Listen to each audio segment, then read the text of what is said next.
Tu es devenu fort, c'est indéniable. Mais il semblerait que tu aies dans le même temps oublié ce qui compte vraiment. Écoute-moi bien et retiens ce que je vais te dire. Tu te souviens certainement qu'autrefois, tous les villageois te haïssaient. Aujourd'hui, ils te considèrent comme l'un des leurs. C'est parce que tout à ton désir de gagner leur reconnaissance, tu as su te mettre à leur place. Si j'en suis là, c'est grâce à tout le monde. C'est ce que tu as dit un jour.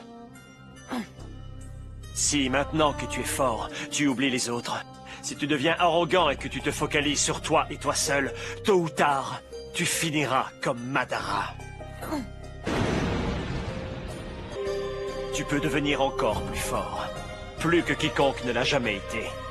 Mais ne porte pas tous les fardeaux ou tu échoueras.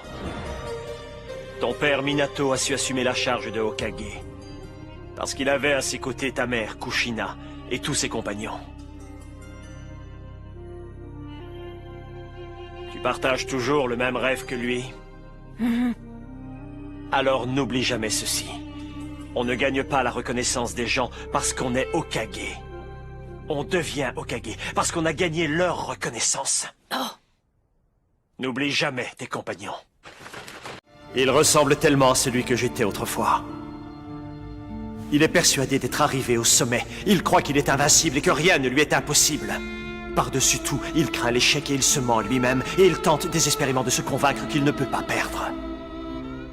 De la même façon, je tentais de me tromper moi-même. Je refusais aveuglément de reconnaître la force des autres. Kabuto, lui, voudrait s'approprier toute la force des autres. C'est la seule chose importante qui nous sépare et nous différencie vraiment. En un sens, je le comprends. Lui aussi a été un simple jouet dans le monde cruel des ninjas. Je sais qu'il ne peut s'accorder ni estime ni pardon, et ça aussi je le comprends. Kabuto a choisi la mauvaise voie, ça ne fait aucun doute. Cependant, ce serait une erreur de l'en tenir pour seul responsable. Je ne veux pas qu'il meure comme moi, sans avoir pu comprendre son erreur avant.